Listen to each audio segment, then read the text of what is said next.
guys, it's Izzy here, and today I'm going to be doing a book review, a review of Eleutheria by Allegra Hyde. It's like a science fiction, speculative fiction, so let's get into it.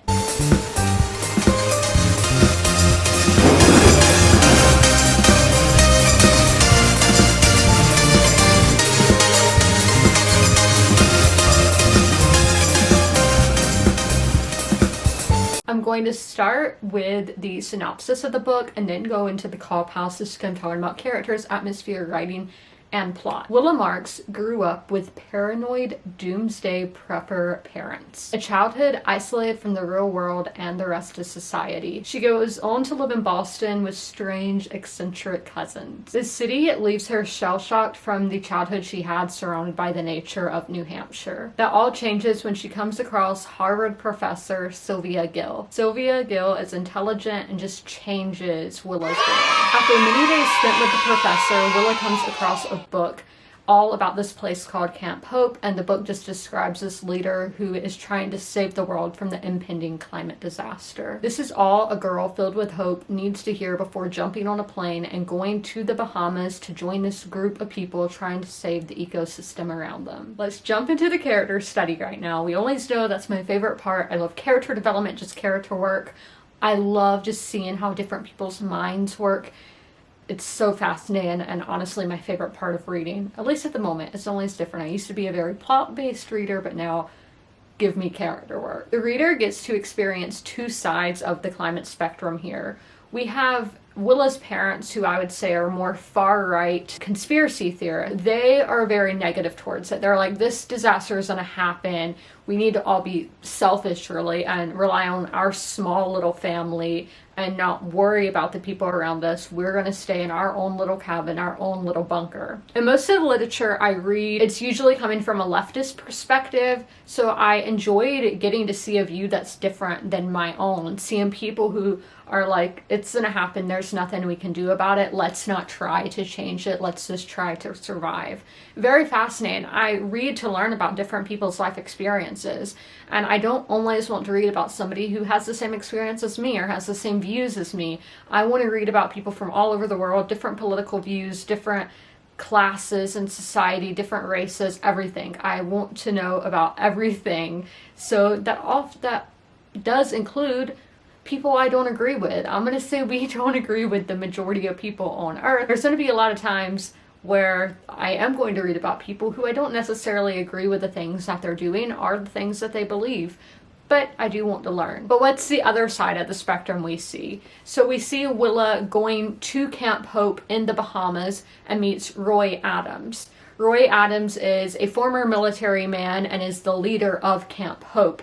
He is very positive about this. I mean, as I said, he's written a book about it and is trying to get people from all over to focus on the impending climate disaster. So Roy is, as I said, very positive. He is wanting to stop it. He is wanting to change the world, make the world a better place, try to make it more livable in the climate issues that we're going to have in the future and are currently having, or just try to stop the climate disaster altogether. So we see the far-right conspiracy theorists who are like, let's just survive and focus on ourselves. And then we see this man and his group of people who are trying to stop what is happening or trying to make the situation more livable for everybody. Willa, this is the complete opposite of what she has known, and it's just so eye-opening for her to see how different people survive in the world. Willa is a character who grew up in isolation. She seeks out other people to fulfill that lack of relationships she had in her teenage and childhood years. Rather this be following her cousins around Boston with their crazy schemes, stalking a Harvard professor until she becomes her closest companion, or flying to the Caribbean to join a somewhat cult compound thing to stop climate change. Very unique character work here. Let's go to the atmosphere now. If we think back to Willa's childhood, she grew up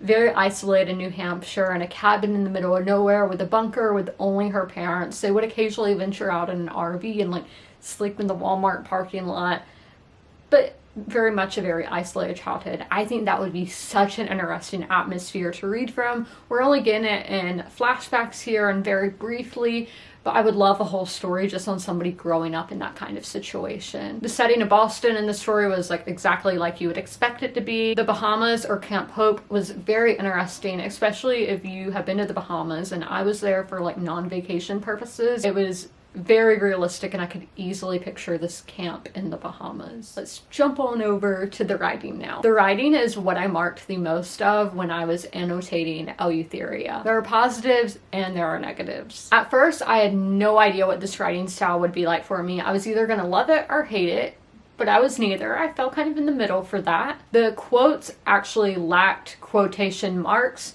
and that was but I never had a hard time deciphering who was talking, and this is the first time where I've read a book where I didn't have a hard time, because I have read other books like Severance by Ling Ma where there are no quotation marks, and I struggled so much with that. But going into this, I didn't really struggle at all with seeing who was talking and what was in her thoughts and so on. At the start, it seemed like the author was trying really hard to make this book be poetic or filled with metaphors.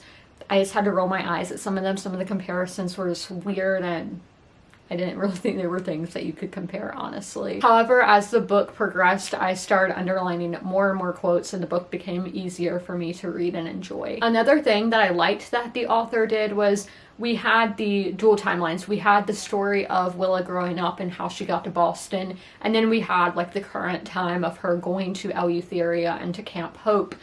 I feel like if we would have just gone straight in chronological order from her childhood to her time in Eleutheria, it would just be stagnant. It would feel very slow. It wouldn't flow very well. So I really liked how we were going between the two timelines of past and present. But the writing was beautiful, and there's great commentary on society and just how we live our lives as humans and how we are dealing with the climate catastrophe that is happening or is going to happen.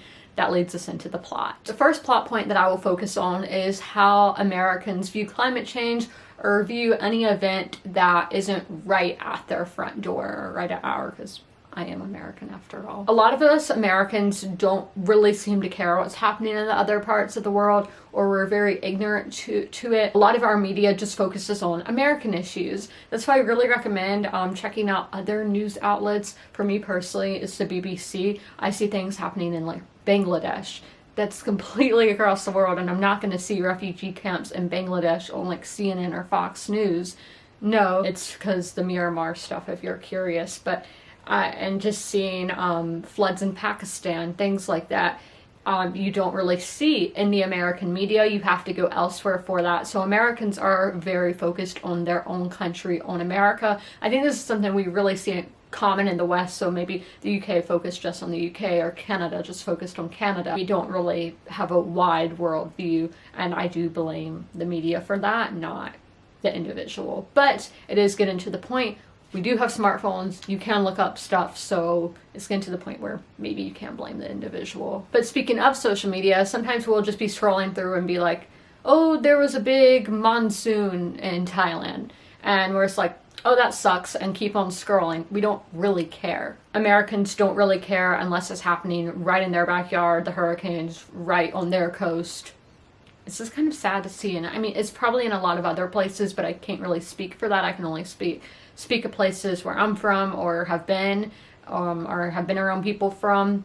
But in America, I do think that's very prevalent. It was just great to see that brought up. And then it was another thing we saw are how we can do a lot of protests and petitions, and usually nothing's ever actually done. And it is quite sad to think about that, but it's true. The author just does a great job at showing the morals or lack thereof that go behind campaigns or social movements, and just showing how they really work. Just a great commentary on the political climate and what a mess it is in this world. It was just so realistic, showing how people, mainly Americans, as the characters are Americans, of how they react to, how they will react or are reacting to the ever-changing climate of the world. I highly recommend picking up this book just to see the ideas and themes that are presented by the author Allegra Hyde. So let's give a basic rundown now. The reader gets to experience two sides of the climate spectrum very unique character work here. If we think back to Willa's childhood of her growing up in an isolated cabin and bunker in the middle of nowhere, New Hampshire, I would really love to read a book with that atmosphere. The setting was very easy to picture, and just the thought of somewhere like Camp Hope, that kind of like compound thing existing somewhere, is very interesting to think about. The writing is what I had the most taps for when I was annotating Eleutheria. That being said, this book had great commentary on society and the society that we are moving towards. I highly recommend picking this book up for the ideas and themes that are presented. So finally, I gave this like a 3.5 out of 5 stars. I think I put it as a 3 into Goodreads. I do think it'll be much better on reread, but again, highly recommend picking it up. There's just so many prevalent themes here, and it's so realistic to the world that we live in. I hope you guys enjoyed. As always, comment, rate, and subscribe, and don't forget to ring that notification bell to be notified when all my videos go live. And down below in the comments, if you watched the whole video, you made it this far, leave a palm tree emoji for me, and I'll see you in the next video. Bye!